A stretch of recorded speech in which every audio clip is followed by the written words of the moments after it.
Ayan po. Allow me just to put away my guitar. Oh, baka mahulog eh. Hindi pa bayad eh. Oo. Baka mahulog na. Oo, hulugan pa eh, ano? Oo. Literal na nahulog yung hulugang gitara. Guys, Yes, I'm telling you buti na guys, yung story na i-feature namin tonight ay talagang napaka-interesting niya. Makabagbag damdamin. Yan. Oo. Alright. Mixed emotion talaga yung ano ko. Sige.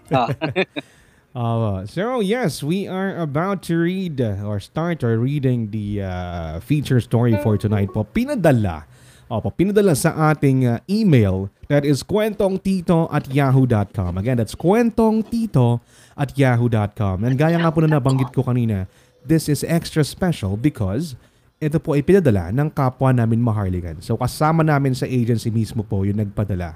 And of course, we are going to protect their identity. Hindi po natin papangalanan yung kanilang, yung ating letter sender. Okay? So, yes, let's start with the feature story for tonight's or for the Friday edition of Kwento kay Tito Pabs. Or Kwento mo kay Tito Pabs. Sa buhay, kailangan mo ng karamay, kausap, magpapayo sa'yo tuwing gulong-gulo ang isip mo at mundo. Yung pwede mong sandalan, yung pwedeng magbigay ng lilong habang malakas pa ang ulan. Andito na siya. Oo, andito na. Tawag ka lang.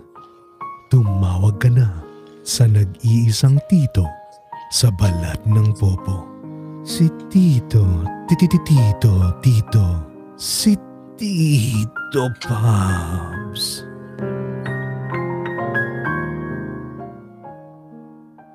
Yes, we are going to read the feature story for tonight po.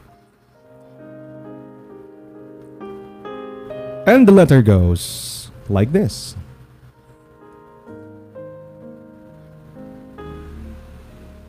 Good evening, Tito Pabs. Itago niyo na lang po ako sa pangalang Cassie. Medyo mahaba-haba ang aking storya, Tito Pabs. Magsisimula ang istorya ko from 7 years ago. Masasabi kong I was at the lowest point in my life at that time because depressed na depressed ako dahil sa pressure ng family at sa pag-aaral. Madalas akong magkaroon ng dark thoughts noon na what if i-end ko na lang lahat para wala ng problema. But then someone came, a guy who pushed me persistently and made me feel valued and loved. As someone who have been longing for that kind of feeling since childhood, nadala ako, Tito Pabs. I fell in love with a guy at itago natin siya sa pangalang Vyron. 3 months later, I got pregnant.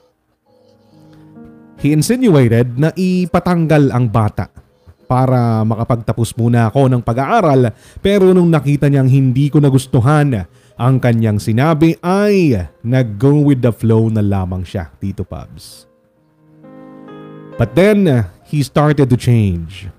Yung dating sweet and thoughtful na Vyron na nakilala ko ay bigla na lang pumait. He started becoming physically abusive. I didn't know what to do. I was afraid of raising a child alone. Akala ko hindi ko kaya mag-isa. My sister offered to help me get out of that relationship, but Vyron begged and promised to change. Kaya pumayag na ako na magsama kami, despite his cruelty.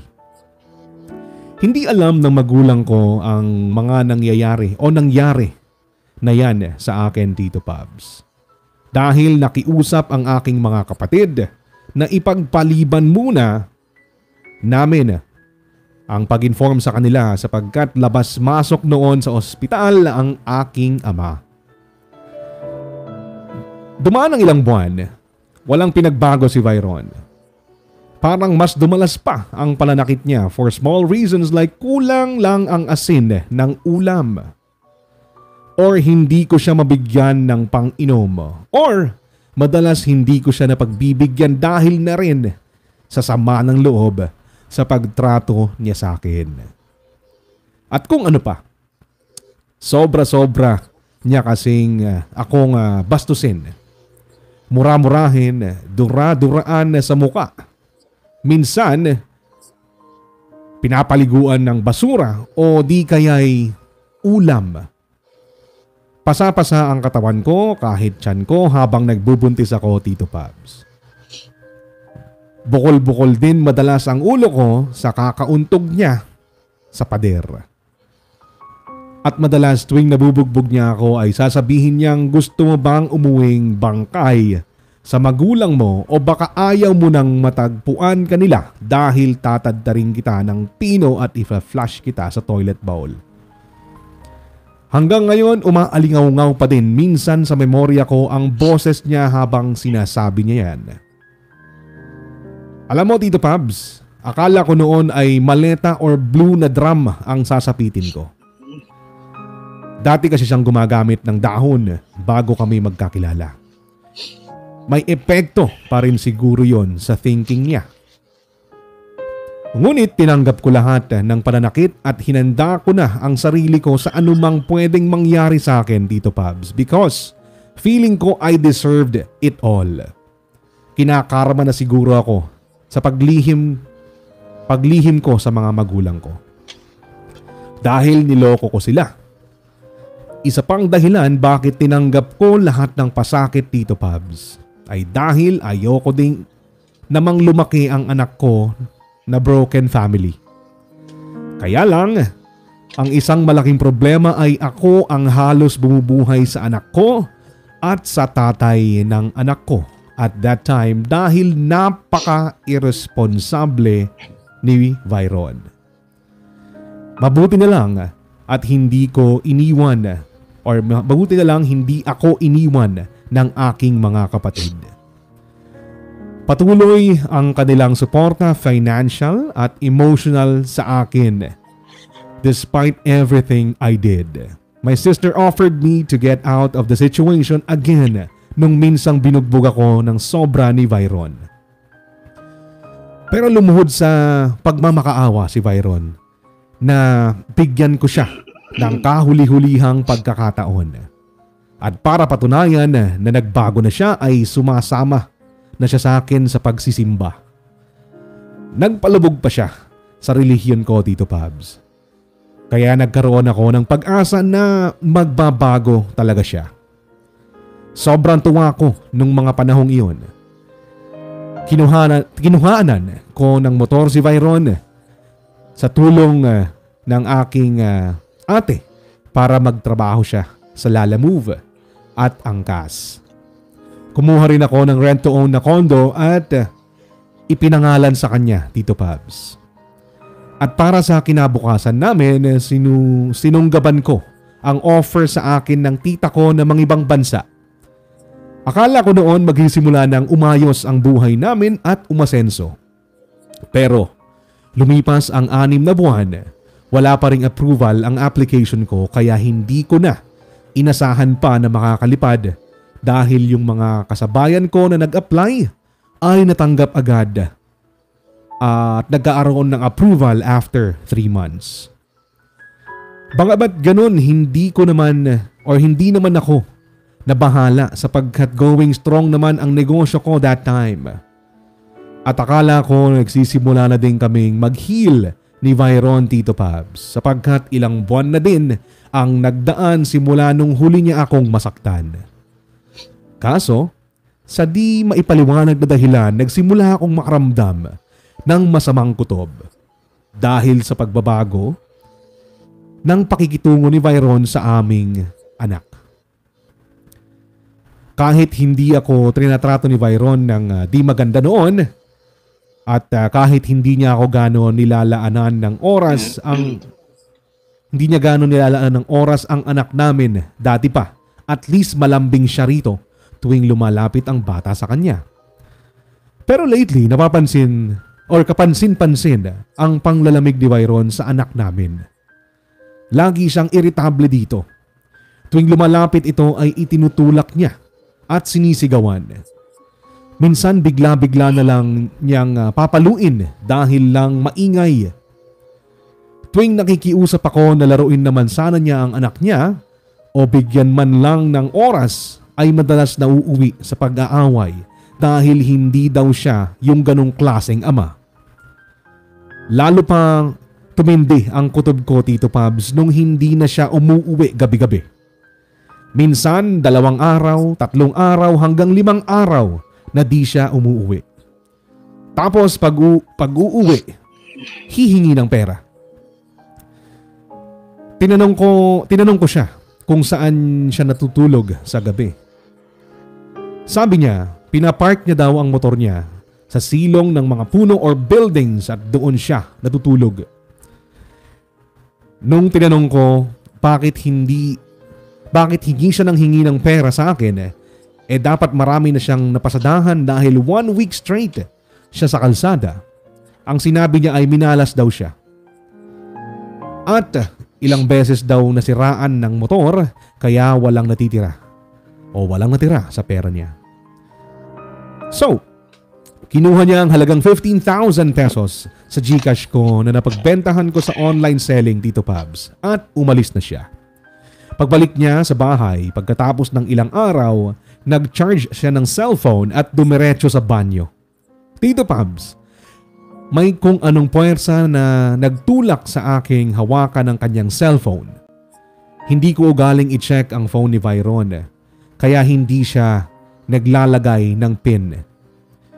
Balak ko lamang sanang pumunta sa photos niya, Tito Pabs, pero pagbukas ko sa cellphone, ay tumunog ito agad at bumugad ang text bubble ng isang tao na regular customer niya sa angkas. Dali-dali kong binuksan ang chatbox, Tito Pabs. At para akong binuhusan ng malamig na yelo sa bumungad sa akin.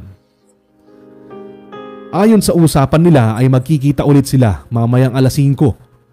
Nag-backread ako, Tito Pabs, at napag-alaman kong galing sila sa beach resorts ng 2 magkasunod na weekend. At napag-alaman ko din na mag-hotel sila sa regular days. Kaya pala walang kita si Byron at nabayaran niya rin ang monthly due ng condo or hindi niya nabayaran ang monthly due ng condo. Kuryente at tubig 3 buwan at humihingi pa ng pera tuwing umuuwi. Nanginginig ako, Tito Pabs, habang nag-aantay sa labas ng CR. Paglabas ni Byron ay ibinagsak ko sa harapan niya ang kanyang cellphone at napahagulgol ako sa sobrang galit habang nanunumbat sa kanya. Pagkatapos ng lahat ng pagtitiis ko at pagpapasensya, ito ang gagawin mo? Sabi ko. Kulang pa ba lahat ng sakit na dinulot mo sa akin? Paano mo nagawa sa amin ito? Kaya pala nanlamig ka, hindi lang sa akin kundi sa anak natin dahil may iba nagpapainit sa iyo. Yan ang umiiyak na sambit ko. Tinanong ko din siya kung bakit niya nagawa yun. Pero ang sagot niya, Tito Pabs, na hanggang ngayon nakatatak sa utak ko ay, wala na akong dapat ipaliwanag pa. Ayoko na talaga. Umalis na kayo ni Liam. Pagbalik ko rito, wala na kayo. Wala akong nakitang kahit konting pagsisisi o narinig na sorry sa kanya. This time, hindi na ako nagdalawang isip pa, Tito Pabs. Tinawagan ko ang aking kapatid na lalaki na sunduin na ako doon dahil pinapalayas na kaming mag-ina. Nung gabi ding iyon, Tito Pabs, ay hinakot namin ang mga gamit sa kondo. Wala akong tinira kundi damit lang ni Byron dahil yun lang naman ang gamit na sa kanya simula nagsama kami. Pandemic nung mga panahong iyon, Tito Pabs. Kaya pag alis ko ay saktong nagkaroon ng 1-week lockdown sa area namin. Pinahatak ko, Tito Pabs, yung motor na hinuhulugan ko para sa kanya, pati na rin ang kondo.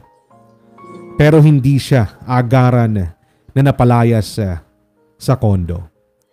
Kaya ilang araw after ng paghihiwalay namin ni Byron, Tito Pabs, ay nag-message sa akin na nagsisisi na daw siya at panay na ang sorry. Panay na ang sorry niya sa akin. Nakiusap din siya na kung pwede ipa-Mr. Speedy ko yung electric stove ko. Isang kaldero at lutuan at kung pwede na rin makautang ng pera para may makain siya. Tito Pabs, kahit sukdulan ang galit ko sa ama ng aking anak, hindi ko kasing demonyo niya. Hindi ako kasing demonyo niya. Pinadalan ko siya ng pera kasama ng lahat ng mga hinihingi o hiningi niya sa akin. Lumipas ang isang linggo. Nagulat na lamang ako nang makatanggap ako ng email galing sa immigration na approved na daw ang application ko at simulan ko na daw magpasa ng requirements para sa aking visa. This time, I wanted to do the right thing na dapat noon ko pa ginawa. Tinawagan ko ang aking mga magulang kasama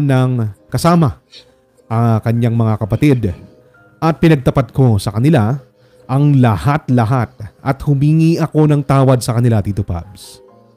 Sobra-sobra ang aking pagsisisi sa aking mga nagawa. Sinabi ng aking magulang na ang punta ko sa banyagang bansa ang siya ng bago kong paniwala. Doon daw ako mag-start, mag-heal at bumangon muli.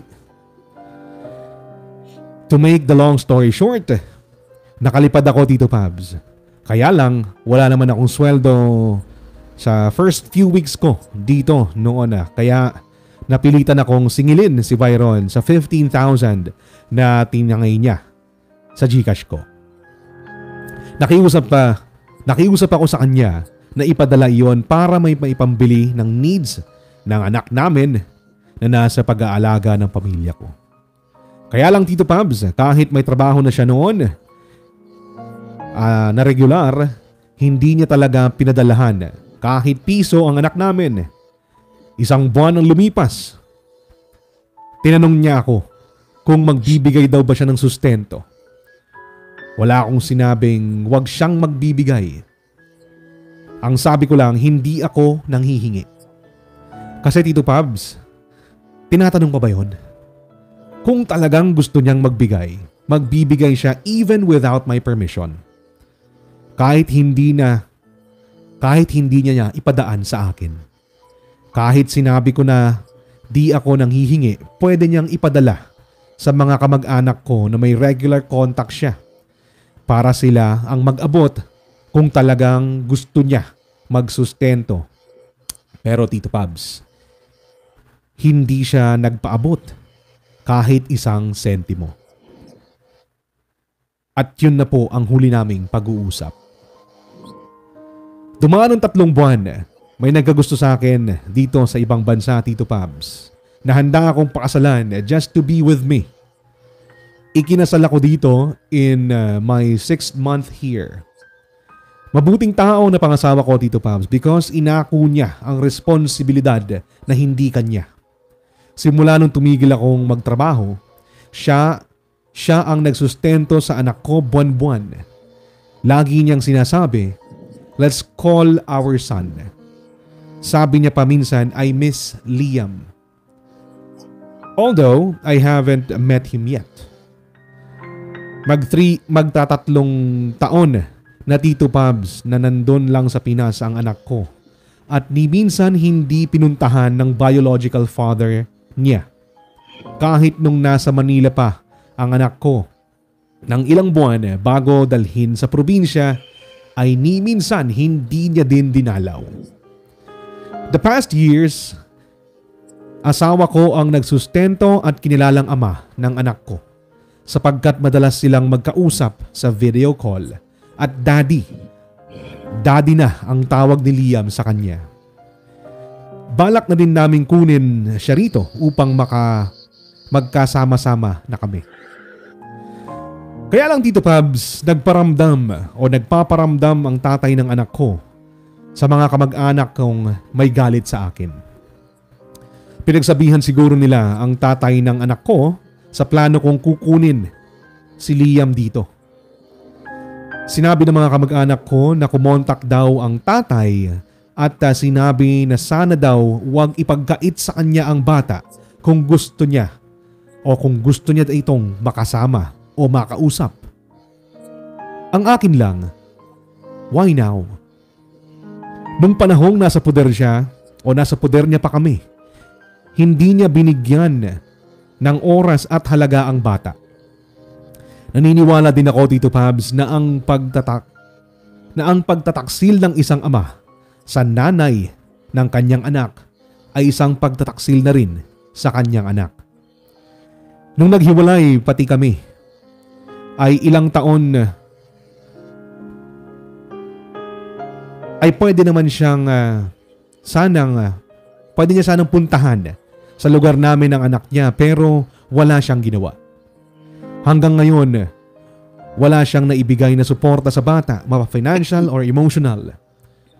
Ang tanong ko po, bibigyan ko ba ng karapatan ang biological na tatay ng anak ko sa anak namin na hindi niya naman halos trinatong anak towards the end of our relationship noon? And should I allow a person like that around my son?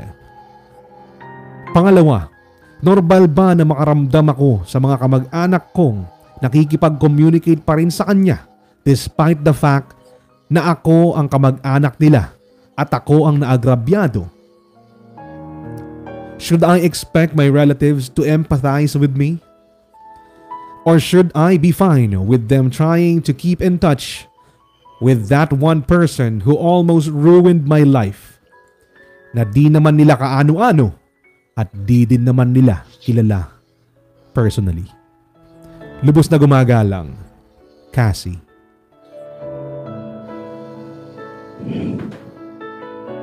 Whew.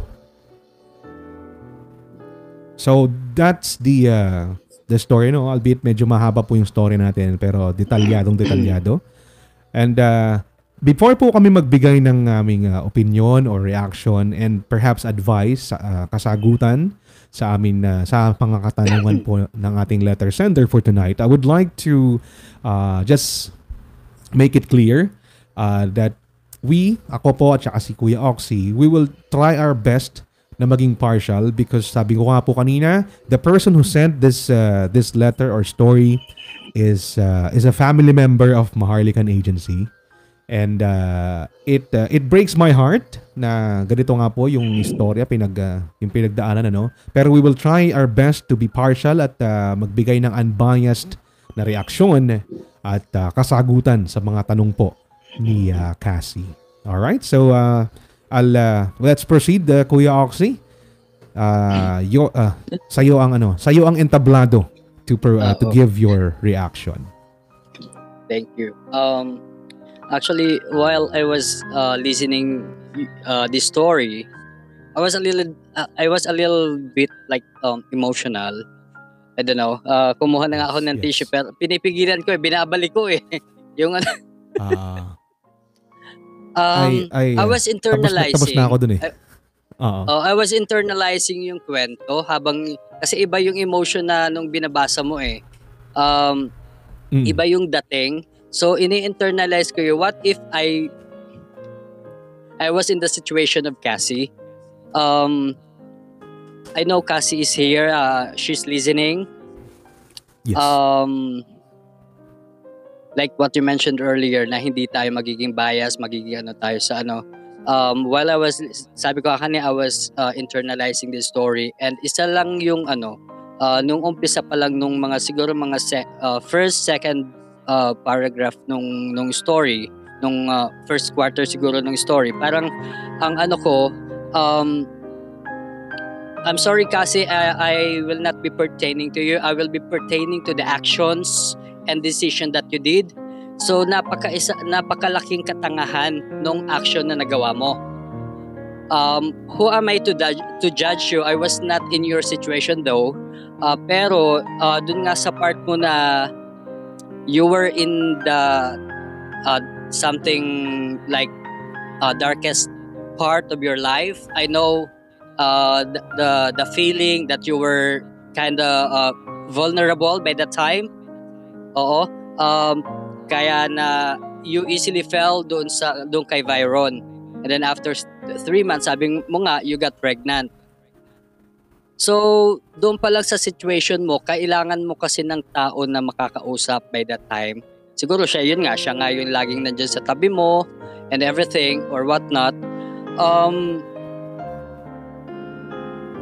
Dumating sa point na i-ano ka ni Byron na i-abort yung baby sa sinapupunan mo, and I really like that you decided not to. Isang malaking kasalanan yung wala namang kasalanan yung bata para i-abort ng ganon. So yun nga, 'di ba?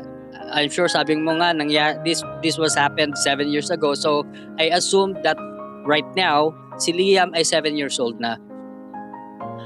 Doon sa mga physical abuses na experience mo kay Byron, yun nga, sabi ko nga isang malaking katangahan yung action, yung hindi mo pag-give up dahil lang sa natatakot ka na napalakihin mag-isa si Liam.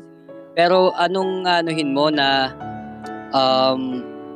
lalaking ang may pamilya si Liam pero gano'n naman yung father niya? Dahil sa ginawa mo, you might have been killed, 'di ba? So what if, 'di ba? Buti na lang hindi nangyari, pero what if na ganun nga nangyari, may hindi magandang nangyari sa iyo, anong mangyayari sa buhay ni Liam?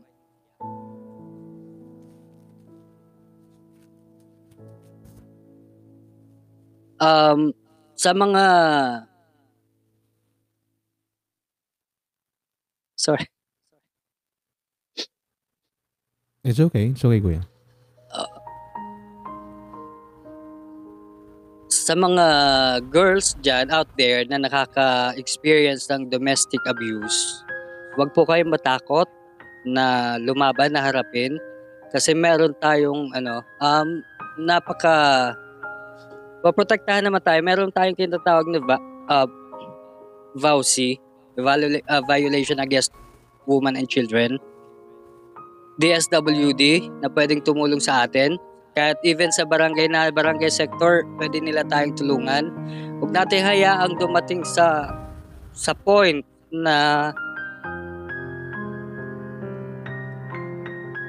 maabuso tayo emotionally and physically.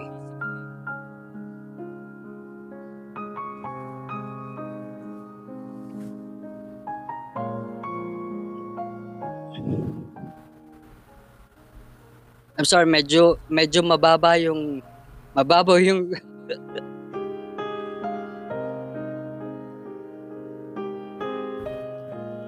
Yes. medyo mababaw yung luha ko sa mga ganitong kasi na-feel ko yung hirap na pinagdaanan ni Cassie.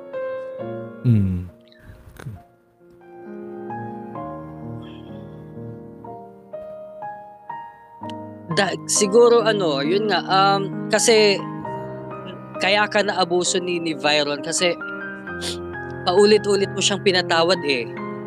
Paulit-ulit mo siyang tinanggap despite of all the yung panloloko niya sa'yo. Una pa lang, yung physical abuse, mental, emotional abuse na nangyari.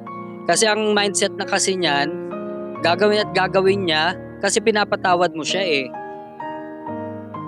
Lumaki yung ulo niya dahil konting sorry lang niya sa'yo eh, pinapatawad mo siya.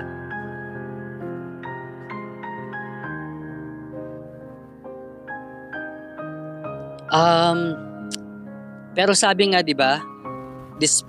Despite of all the yung anong tawag doon, yung storm na experience mo, 'di ba? If there's one door closes, another door opens. Sabi mo nga after 3 months or nakapunta ka na dyan sa abroad and yet nakakilala ka ng isang lalaki na nagmahal sa iyo ng kung ano or kung sino ka, pinakasalan ka. I would like to congratulate you.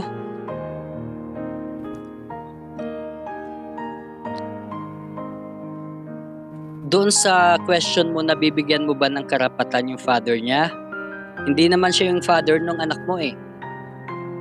Umpisa pa lang, hindi siya naging father sa anak mo eh.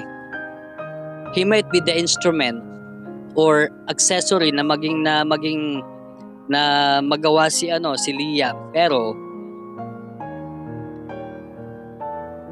being a biological father doesn't give him a ticket to be a father kay Liam dahil doon sa mga ginawa niya. So, ayun, kahit anong mangyayari, sabi nga ng mga commentators natin dyan, pagbalibalik rin man ang situation, pagdating sa batas, lalo't 7 years old na ngayon si I suppose 7 years old na ngayon si, 7 years ago, di ba? So, I suppose 7 years old na ngayon si Liam, so he has the right to choose na kung sino ang sasamahan niya. Pero you can still contest kung sino man yung piliin. Definitely hindi naman siya pipiliin ni Liam kasi I'm sure hindi niya kilala yung father niya. Kilala niya siguro by name, sa mukha, pero pagdating doon sa father and son connection, wala yun.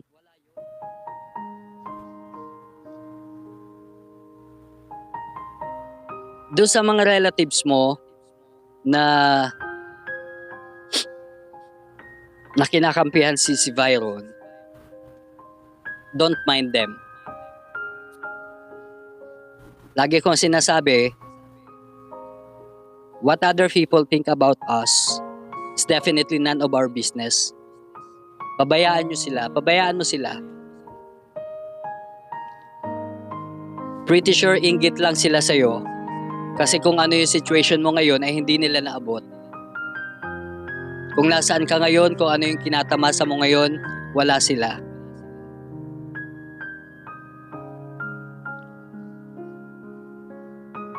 At normal lang na magkaramdam ka ng sama ng loob sa kanila. Sino ba naman sinong hindi makakaramdam ng sama ng loob na mga kadugo mo pa? Yung gagawa ng hindi maganda sa'yo. Yung kakampi dun sa tao na sumira ng buhay mo.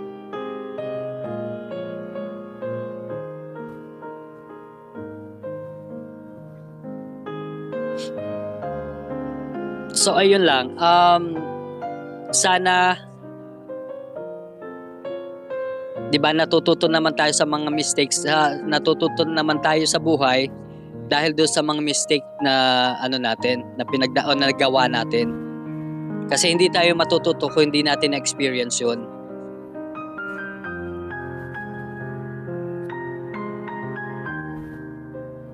And I wish ko na lang sa'yo, Cassie, sana ay naging mas masaya pa yung buhay nyo dyan sa abroad, and sana makuha mo na din si Liam in as soon as possible time. Kahit ano naman pagpipigil ng ama na dalahin mo dyan si Liam, wala siya magagawa. Huwag mong isipin 7 years ago silang hindi pa sa'yo.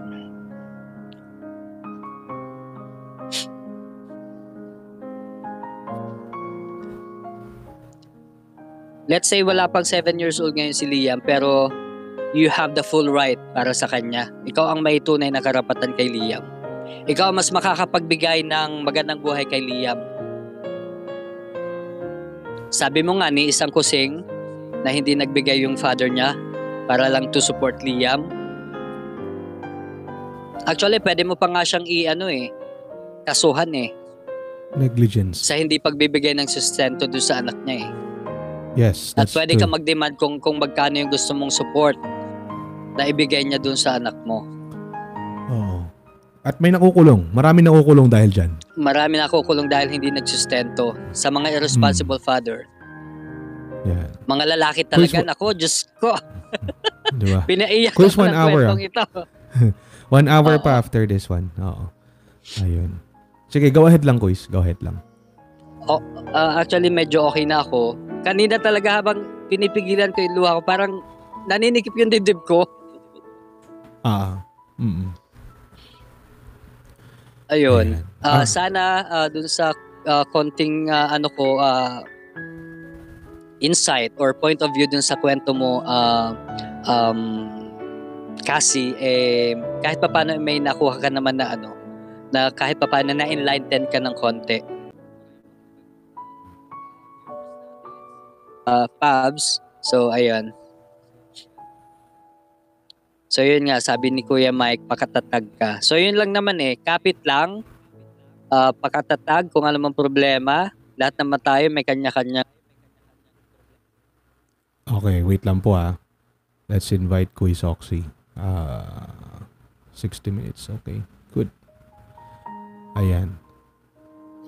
There you go. Iba-iba kasi yung level of problems na na-experience natin, and definitely iba-iba yung tolerance natin sa pagtanggap ng ganitong sa ganitong situation, ganitong problem.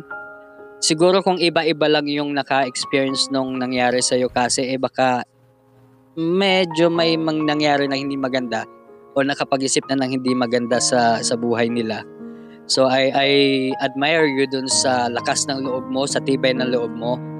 So ayun, so gayon na lang. Ngayon going forward, be happy na lang, wag mo nang intindihin yung actually hindi naman talaga totally problem si Byron ngayon.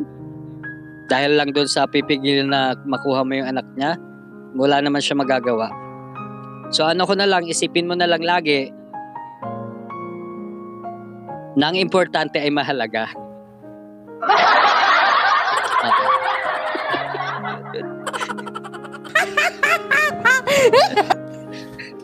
Ayan. Alright. So, thank you so much, Kuya Quiz Oxy, dun sa very insightful reaction and also answers to the questions at hand. Quick lang po tayo. Quick basa lang kasi ang daming comments, hindi po natin mababasa lahat to. I just want to brush through some of these. Sabi ni Ate Jel, di lahat katangahan lang. May mga taong bigay todo, talaga. Pero pag tapos na. Yes, yung sukdulan, ultimatum na, Yan. Please do not forget to follow us po, kaliwat ka na ng pag-follow para po sa mga marami pang araw ng kwentuhan o gabi ng kwentuhan like this one. Po. 7 years ago, wala pang 7 years old si Liam. Sa nanay pa rin mapupunta. Yes po, sa nanay mapupunta ang bata. Pag wala pang 6 years old, kahit na dali mo sa planet Mars ang bata, walang magagawa ang tatay. Not literally figuratively po yung sinasabi ko. Sa nanay pa rin si Liam, sabi ni Ate Ellie. Nasa nanay pa din ang karapatan. Ano pa man, sabi ni Ate Rochelle, which is true. Dahil below 7 sa nanay, tapos support na tapos ngayon kukunin ng bata. Magpapakatatay, sabi. If I am the sender, mas matutuwa pa ako na wag na lang, sabi. I guess yung tinutukoy ni Ma'am Jess dito is wag na lang ipakilala, wag na lang parang ipasalamuha doon sa tatay siguro yan. Ninong Mike says, kasi pakatatag ka, wag nang ibigay sa tatay ang visiting rights. Pwede, sabi natin Ellie. Okay, sabi natin Jel, true. Isipin mo na lang kasi mahal ka namin. There's always a reason behind everything, sabi ni Ate Rochelle. May mabasa ko article, pag hindi kasal yung magulang sa nanay ang punta ng bata. Ayaw nga pala, hindi nga pala sila nakasal. Yes, that's also correct. Especially pag financially stable yung babae, walang laban ang tatay. But that's for another story perhaps. Regarding dun sa medyo may pagkabias na ruling ng ating pagdating sa kustodiya ng mga bata, But sabi ko nga, that's for another story. Ito po ang ating tatalakayin for tonight, So yes, almost the same naman kami na nga sabihin ni Quiz Oxy. Number 1 po is yung abortion is always a red flag. Ha? Sa mga girls natin ha, yung mga may nagigiling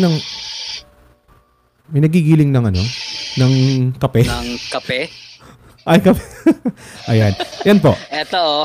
Ay, okay. Ayan. Yung abortion po na sinuggest, minungkahi ni Viron, that is a big red flag. Oh. No, wag lang, ano to? Wag na lang ireklamo sa batas na di na nagsusustento kasi baka mapilitan pang magbigay tapos saka sabihin na may rights, sabi ni Ma'am Jess. Ayan. So, yes po. Yung sasabihin ko po is no longer an advice kay Cassie because this has happened long before. Ito po ay para sa mga kababaihan na nandito ngayon na nasa similar situation at hindi pa makawala. Or sa mga kababaihan na wag naman sana pakalayo-layo maka-experience ng something similar moving forward. Because no loving person, no loving human being, or no loving woman deserves to be hurt. Regardless kung physical yan, emotional, mental, kung anumang klaseng sakit yan, nang wala lang dahil sa parang trip lang. No one deserves to be hurt. Ano? Ayan.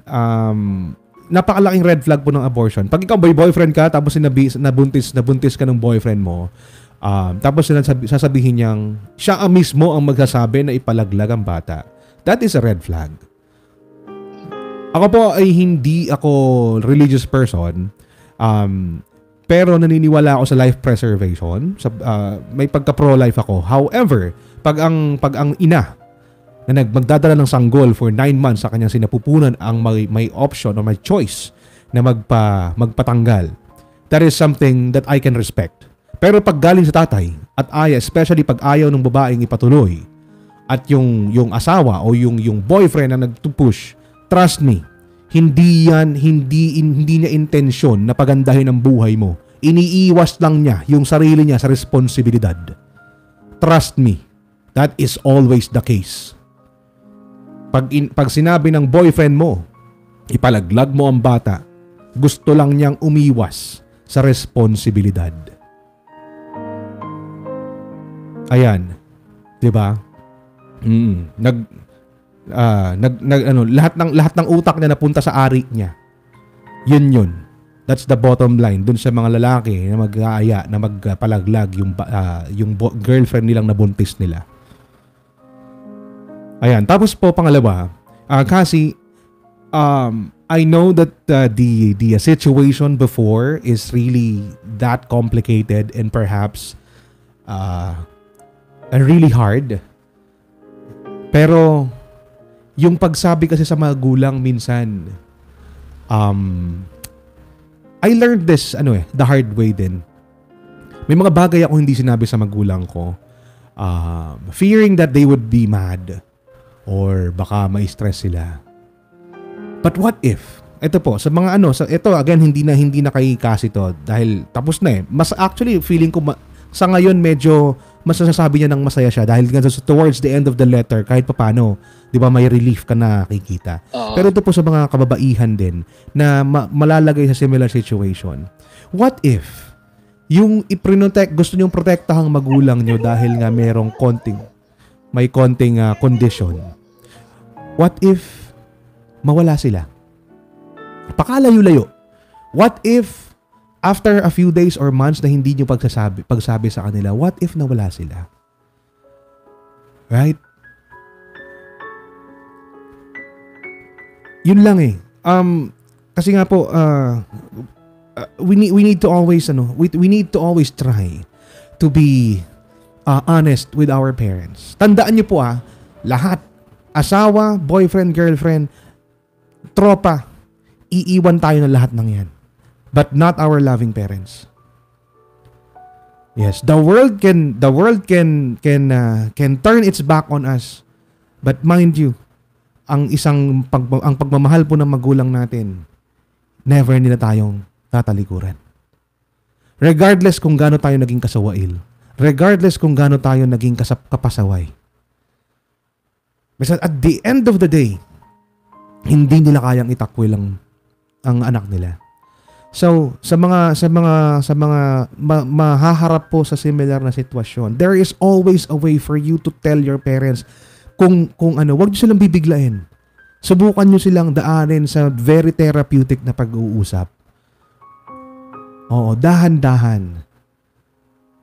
And if it would come to something like this, kung nasabi mo sa parents mo yung sitwasyon, perhaps you would not face yung mga hinarap mo. Ha? O yung mga haharapin mo kung sakaling mai-experience mo to. It will eliminate all of the physical abuse, all of the mental abuse. Right? All you needed to do was to tell them. Humingi ka ng tulong. Sa mga religious po, pag hindi nyo na kaya, dinadasal kayo, Lord, hindi ko na kaya. Diba? Ganon din sa magulang. Right? Kuya, naging parents ka na ba? Idol, sabi ni Ate Susie. I am a parent po ng isang 8-year-old kid na merong special case ADHD. Ayan. Opo. So I know, kahit na madalas kami mag-away ng anak ko dahil siyempre sa case niya, kahit pa paano, lumilimit ka rin minsan sa pasensya mo, ganyan. Pero I can say naman na okay naman yung relasyon namin mag-ama, namin pamilya, no. Ayan. And I am beyond blessed sa amin pong sa family namin. Ayan. And ito po, moving on. Guys, ito girls pala, especially ladies ha. Never ever enable anyone, absolutely anyone. Do not enable anyone to hurt you. Right? Again po, hindi na to advice para kay Cassie because it is done. Sabi natin Jal kanina, minsan hindi katangahan. Yes, pwede natin sabihin hindi katangahan. Dahil nga nagmamahal ka, and you are hoping that someday, yung partner mo, yung boyfriend mo, magigising. So kung anumang panaginip o bangungot na nandun siya dahil yung bangungot niya ipinapasa niya sa'yo. But then for goodness sake, think about yourself. And just for once, be selfish. In a way na yung sarili mo naman ang mahalin mo. Sarili mo naman yung protektahan mo. Sarili mo naman yung patawarin mo. Dahil in the first place, sinaktan mo yung sarili mo by forgiving the person who is always hurting you.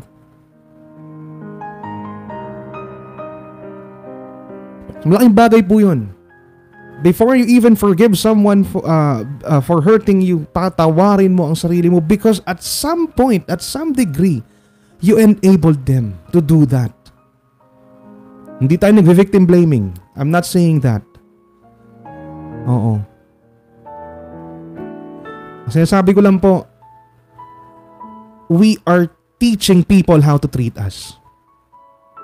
Tinuturuan natin kung paano tayo itrato ng tao. Now, if we allow them to continuously do the unspeakable things to us, mamimihasa yan.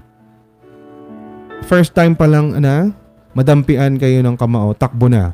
Nagawa niya minsan, magagawa niya ulit. Proven and tested, sabi ni Ma'am Jess. Kaya pala ganyan ang magsalita na feel ko nga po, sabi. Ang sarap yung pakinggan. Salamat. Thank you, te. Ate Venus, naiyak ako. Ay, Ate Venus, congrats sa event kanina. Oo. Naiyak ako kasi tama yung sabi niyo, sabi ni Ate Susie. Ate Ellie, sabi nga ng nanay ko, kapag dumapo na ang kamay sa'yo, iwan mo na agad, huwag mo na antayin masundan, sabi. Probably natakot lang din siya, sabi. The case of Cassie, there are death threats, sabi. Ayun, diba? Di ko papayagan ng asawa ko. Oo, ayun po. Ay, kala ko, ayaw nga, PHU pala, sorry. Ayan. Okay po. Sige, mabalik tayo. Mabalik tayo. Opo. Girls, ladies, tandaan nyo may vowsy tayo ha. Nabanggit na to ni Kuya Oxy kanina. May vowsy po tayo. That's violence against women and children. Na sobrang lakas. Opo, sobrang lakas po nitong batas na to. Takbo kayo sa police station, may women's desk dyan sa DSWD. Ayan. Pag sinaktan kayo ng partner ninyo, mapaasawa man yan or boyfriend pa lang o kinakasama, at meron kayong pasa, meron kayong ebidensya, punta agad kayo, magpa-medical legal kayo. Ha? Tapos isubmit nyo agad. Yes po. Marami pang hindi aware din. I'm actually surprised and a bit worried that a lot of women are not aware of this. Ayun, hala. Mas takot siya sa akin. Sabi ni Ate Amen. Ayan. 20 years ang kulong niyan. May danyos pa, sabi ni Ate Elaine. Ayan. Right? Opo. Huwag kayong matatakot. Women and children are protected by law. Actually po, nabanggit ko nga kanina, ang batas natin hindi dito sa Pilipinas at sa actually I think this is global. Medyo mas bias po ang batas natin when it comes to women's rights at saka children's rights. Opo. This is not something na sinasabi ko to bash yung batas or maging against. I'm not against that. Opo. Kasi ako naniniwala sa gender equality. However, mas malakas po ang lalaki physically. Ha? Kung tug of war ng lalaki at saka babae, parehas sila ng weight, wala silang training parehas, at maghihilahan sila, most probably, siguro 7 out of 10 times or 8 out of 10 times, lalaki mananalo because we are physically stronger. Oo. Ayan. Kaya po kailangan pong protektahan ng mga bata at ng mga kababaihan. Sa mga sitwasyon na ganyan, i-report nyo agad. Hindi man nagawa ng iba, kayong learn from other. Correct. Ayan. Okay. So next point ko po rito. Ito po this is my personal opinion by the way. Pero I believe men who hurt women have low IQ. May mga nababalitaan po tayong edukadong tao, tituladong tao, attorney, abogado, doktor na nananakit ng babae o kanilang may bahay, but I believe that their IQ is below sea level. Walang matinong lalaki, tamang pag-iisip ang makakagawa o makakaisip kahit imaginin man lang na manakit ng babae. I've always believed that. Do not ever allow your man to lay even a single finger on you. Lalo sa buntis, exactly. Mind you, buntis si Cassie nung nangyayari yung mga panganakit na yan. Can you just imagine? Ako tapos na po akong maging emotional. Sobrang emotional regarding the letter because I've read the letter. I wanted to make sure that naintindihan ko yung sitwasyon. Tapos na akong maging emotional. That's the reason why you're not seeing me masyadong nagtira ng konti, ganyan. Baka po sabihin nyo kasi bato si Tito Pabs eh. Crybaby din ako. And I feel for Cassie. I swear. Dahil sa tanang buhay ko, never ko pang nasubukan na manakit, especially physical ng babae. Ayan. Baka patayin ako ng nanay ko pag nakita ko ng babae. Right? Ayun po. Tayo ang sarili nating karma. Ayan. Again po, hindi masama yung I mean well. Ayan. Tayo ang sarili nating karma, ha? What we allow and what we do. Hindi, what we do is what we allow. Right? Lahat ng mga bagay na pinagagawa natin, sometimes, yun yung bumabalik. Diba? Para, hindi mo nagsabi sa magulang mo kaagad. What is the consequence of that? Right? Punching bag ang mga babae, sabi ni Ate Ellie. Diba? There's always consequences. Right. Again po, we are not blaming the victim here. Ito lang po ay isang advice para sa mga babaeng nandito ngayon. It's still Women's Month. Ayan, ipaglaban po natin, bantayan po natin yung well-being ng mga kababaihan. And we need to start it from you guys or from you ladies, no? You can decide not to let part na po ng sagot ng mga katanungan. You can decide not to let him anywhere near your kid. That is your choice because of what happened. Sa lahat po na nangyari. Pero naisulat ko rin dito kanina. Huwag nating ipagdamot sa bata yung identity niya. This is not for the father, pero para kay Liam. Hindi ko sinasabing ipasalamuha. Tama ba yung term ko? Hindi ko sinasabi na ibigay o iwan mo for X number of days. No. I would advise against that. Pero make sure that Liam knows who is his biological father. Kung sino yun nandun sa birth certificate. At least yun lang. Para kompleto yung identity ng bata. He does not need to meet his real father para lang alam niya. No? Alam niya kung ano yung nilalaman ng birth certificate niya. Para alam niya yung sasabihin niya kung hindi siya magulat, I should say. Hindi siya magulat na pag nakita niya yung birth certificate niya, iba yung pangalan ng tatay ko rito. Right? Huwag po nating ipagdamot sa bata yung identity. Just that. Nice one, Chupab. Sabi mo, sabi. Sukat ng story mo po sa kwento. Ay, sulay. Ayan. Yes, you can write your story po. Send mo yan sa kwentongetito@yahoo.com. Alright? Yun lang po, no? Huwag nating ipagdamot sa bata ang kanyang identity. Ayan. And then next question na sagutin natin. Yes. Ayun. Ay, sorry. Go, please, go. May tanong so ask ko lang po, may karapatan po ba ang anak ko sa income ng papa niya? Anak po siya sa labas, di ko kasi alam na kasal siya. We are not legal advisor po, pero as far as I know, kapag recognize po ng father niya yung anak niya, yes, parang pwede po kayo humingi ng something na parang to masustentuhan yung anak niyo. Pero much better po, mag-consult po kayo sa legal advisor po. Opo. Ang alam kong basic ruling dyan, pag nasa birth certificate, ang pangalan ng tatay is nirecognize niya. Now, anything beyond that po, yes, tama sabi ni Kuya Oxy, consult an expert or pwede po kayo lumapit sa Women's Desk or DSWD para libre. Yes. Sa ganyang katanungan po. Ayan. Okay, so moving on. Alright. You need not to be fine with your relatives trying to reach out with that person. Pero, mas okay kung wala kang pakialam.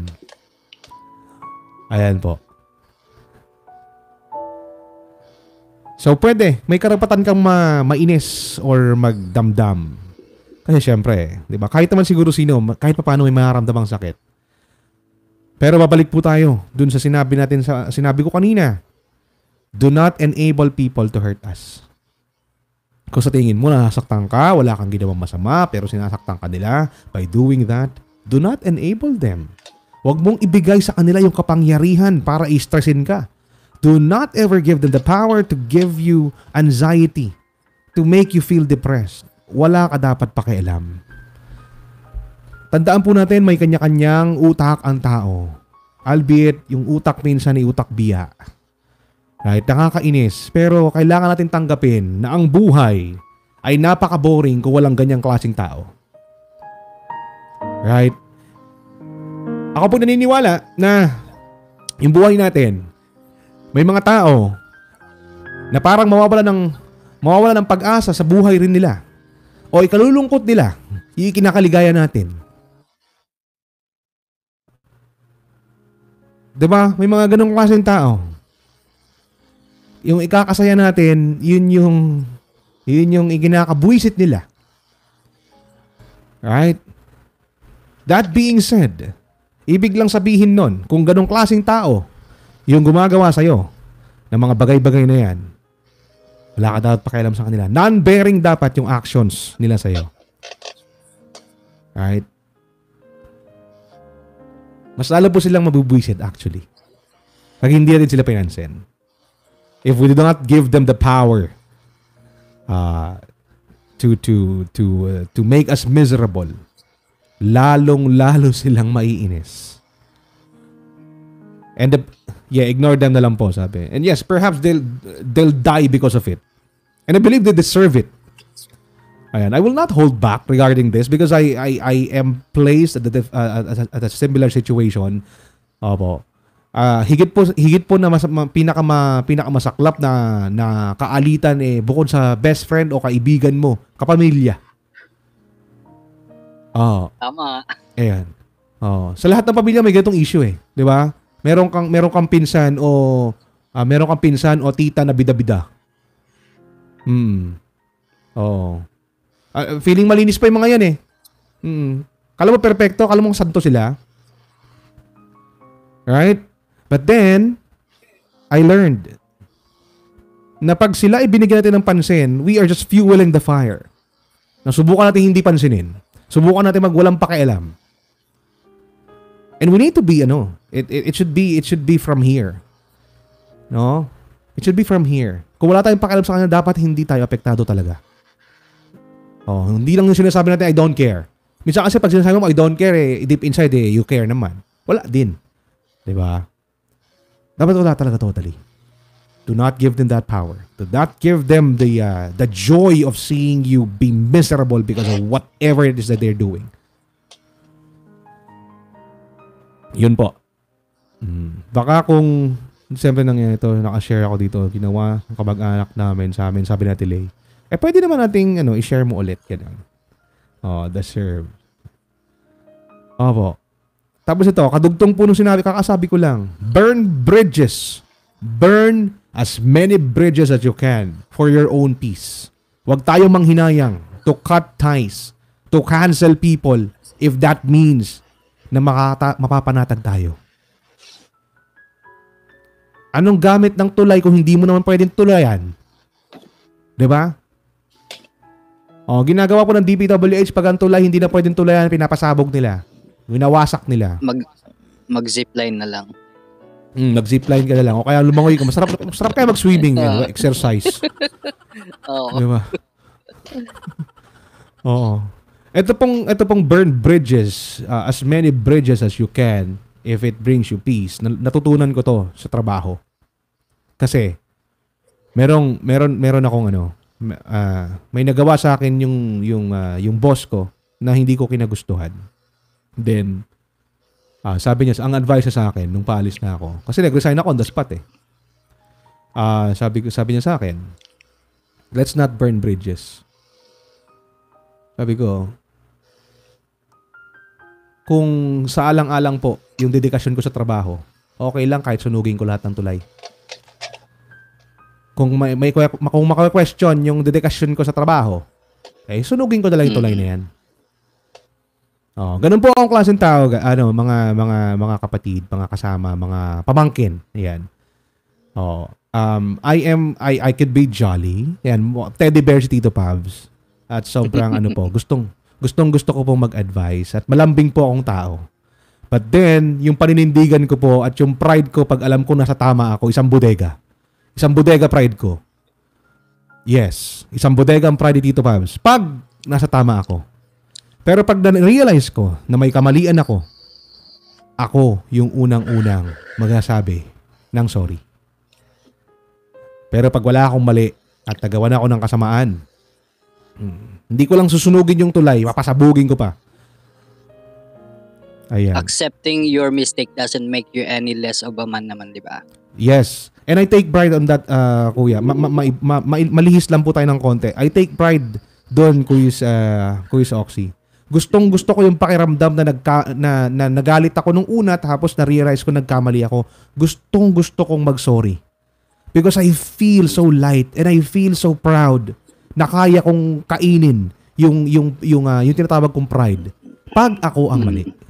Pag na-realize ko. Pasabugin talaga, sabi ni Sino. Di ka tatantanan yan pagka may nagawa lang na simple. Diba? Ayan. Opo. Ayan. And then, ayun. Tas, ito, iako ko lang dahil yun nandito, sabi ko is, ninote ko rin po na stop caring about how people think or feel or how they would feel. For as long as wala tayong inaapakang tao, wala tayong nagrabyadong tao, wala tayong pakialam sa kung ano sasabihin nila.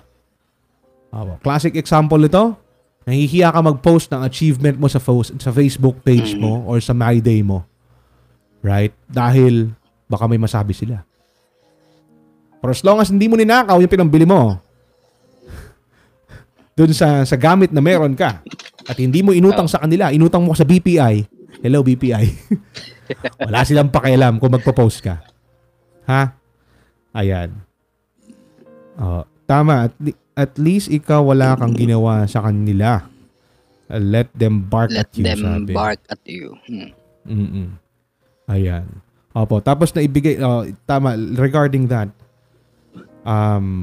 yung mga tao po na gumagawa ng ganon, the people na nagpe-persecute sa atin, you can cancel them. Hindi naman natin sinabing, porket kinancel mo, babasusin mo sila. No! Let's not stoop down on their level. Huwag natin ibabalik sa kanila. Ha?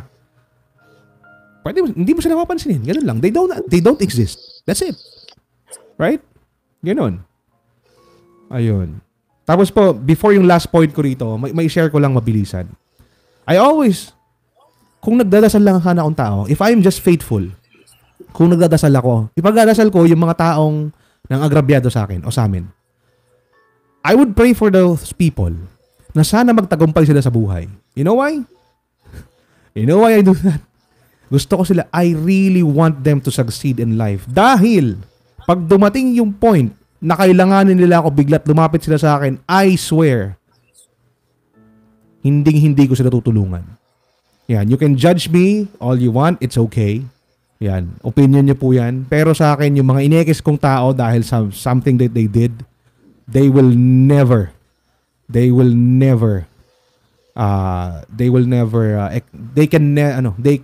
never expect anything from me kung sakaling lumapit sila someday.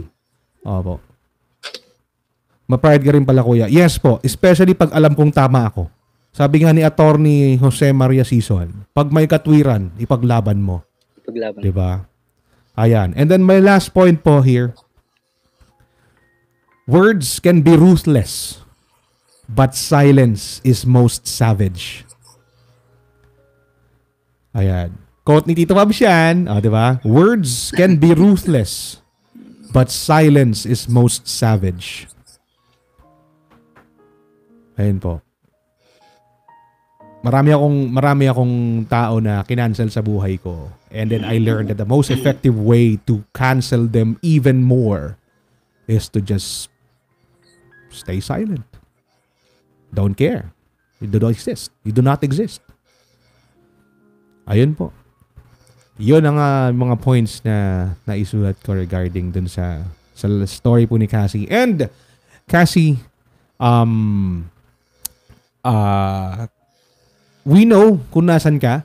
Oo. I think we all know kung exactly kung sino ka lahat sa mga Harlicans. All that I can wish, siguro siyempre ganoon din si Kuya Oxy. All that we wish is for you to redefine yung definition mo ng happiness. Redefine your definition of joy. Oo. And I am just happy na nakakita ka ng tao na handang magpuno ng mga kulang yung mga bagay na nagkulang sa iyo o mga bagay na nakulangan ka. Right? It is just a relief. I'm just thankful, Kuya Oxy, na alam ko na okay yung sitwasyon ng ating letter sender right now. Because if we do not see her na relatively masaya at this point, feeling ko madadepress ako dito sa letter natin eh. Oo. Yes. Kaya kung nag-aalala po kayo kay Cassie, do not worry because at this time I feel that she is much stronger and I believe na she is absolutely thankful dahil andito pa rin siya lumalaban. Right. So again, redefine your definition ng joy. Tandaan niyo po magkaiba ang joy at happiness. Happiness is something that is temporary. Joy is more permanent. Happiness is laughter. Joy is heart. Oo. Ayun. Kuya Oxy, meron ka pang gustong banggitin, maidagdag? actually wala na siguro. Yun nga lang, I know it was happened in the past or years ago, pero still habang naging emotional talaga ako kanina dun sa story. Actually, to tell you honestly, nung binasa ko yung letter nung una, parang wala akong parang ang ko nga parang may konting inis. Doon sa not kay Cassie, but doon sa naging decision niya. Pero as along the way na realize ko na kaya niya nagawa yun. There are so many reasons kung bakit niya nagawa yun, kung bakit siya nakapag-desisyon na gano'n na still na paulit-ulitin niyang tanggapin si yung guy. And then sinamahan pa nung the way how you deliver the story. So parang medyo naka-ignite nung emotion ko na talagang napaluha talaga ako na lalo na nung una nung nagkukwento ko pa lang, parang medyo napipigilan ko pa pero nung medyo ako na yung magsasalita, magbibigay na ako ng insight ko, talagang parang hindi ko na napigilan yung sarili ko na kung pwede ko pabalikin yung luha, hindi na magawa So yun, I'm very happy na din naman at yun nga, like what you mentioned earlier, na nasa mabuting kalagayan o situation ngayon si Cassie. So na lang, move forward and wag as much as we can, wag nang balikan yung past. Kasi minsan 'di ba pag kahit papaano, kahit sabihin nating naka-move on na tayo dun sa the struggles natin from the past, kahit paminsan-minsan baka may kirot pa din pag naalala natin. Of course, yes, na please. Oo.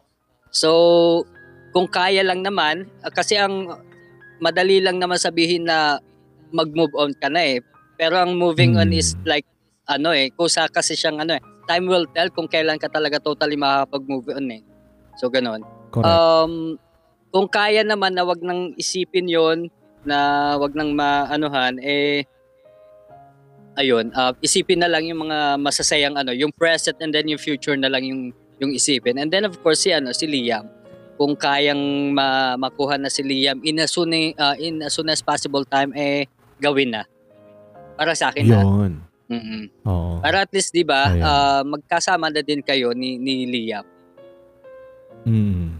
Ayun. Iba kasi yung feeling na sabihin natin na okay naman yung kung sa parents mo nakatira si Liam ngayon, okay naman, safe naman si Liam. Pero iba pa rin yung ikaw mismo yung mag-aalaga kay Liam Correct. Mag-guide mo talaga siya ng doon sa gusto mong kung anong safety para kay Liam. Yun, yes. Ate, pakilala mo kami kay Cassie, sabi ni Ninong Mai. Ayan, so nabanggit mo yung Kuis, nabanggit mo yung moving on. Ito po nakuha ko kay Papa Jack or Papa Jackson, no? We do not move on. We just get used to the pain. Something that I always believe, kasi nga, ito sa psychology po may tinatawag tayong sensory adaptation. Ang sensory adaptation po is, halimbawa, nag-spray ka ng pabango, di ba? Nag-spray ka ng Gio Armani, Aqua di Gio, mahal-mahal na pabango. Naamoy mo yan after, siguro after 30 minutes, isang oras. Unti-unti yan, hindi mo na naamoy. Because your senses are well adapted to the scent. Kaya minsan, paano ka parang wala na. Pero andun yun. Nasasanay lang yung sistema mo na naaamoy siya. Ganon din po sa feelings. This is well proven. Kaya po yung mga tao na nagmamadaling mag-move on, do not force yourself. Do not force yourself to do so kasi yun nga, we don't move on. Nasasanay lang tayo. Kaya nga lagi nating ina-advise na pagka tempted ka lang sumuko to end it all, sabihin mo sa sarili mo, bukas na lang ulit. Dumating ang bukas ulit. Pagdating ng bukas ulit. Because eventually, it will become lighter. Yan. Please do not forget to follow us po kaliwat kanan dahil marami po tayong pagkukwentuhan na ganito. At marami po tayong paghihimayin na istorya ng pag-ibig o buhay, life in general. If you want to have your stories featured, you can always send your stories po directly sa ating email, kwentongtito@yahoo.com. Again, that's kwentongtito@yahoo.com. And quiz, maisingit ko lang. Pangarap ko pong magkaroon ng live one-on-one from the audience. Kaya kung meron pong gustong magkwento, please, mag-PM po kayo rito sa Popo Live dito sa akin mismo, and then let me know kung kailan nyo gusto para may schedule natin yung one-on-one. Gusto ko po live na kausap yung nagkukwento na hindi po taga Maharlikans, ha. Kasi syempre pag nag-request ako sa Maharlikans, kung puwersahan talaga meron at merong maakyat. Oo. 'Di ba? Sino din daw mag-uunahan mag-share? pa yan, oo. Eto po, Chupabs, may halong kanta. Sabi ni... pwede naman. Pwede naman kung makamaharlikans eh. Kung talagang willing why not? Ayan, di ba? Gusto po namin magpasalamat sa mga sa mga umantabay dun sa kwento natin. It is really a hindi interesting naubusan ako ng adjective. I guess it is still an inspiring story. And nakakatuwa lang na at least alam natin na maganda yung kinakalagyan niya as of this time. Opo. And ito pala ha. Sa mga nandito po na natira, meron tayong part 2. Nabanggit po sa akin na merong part 2. Kaya abangan nyo yan. Perhaps next Friday, ilalabas natin yung part 2.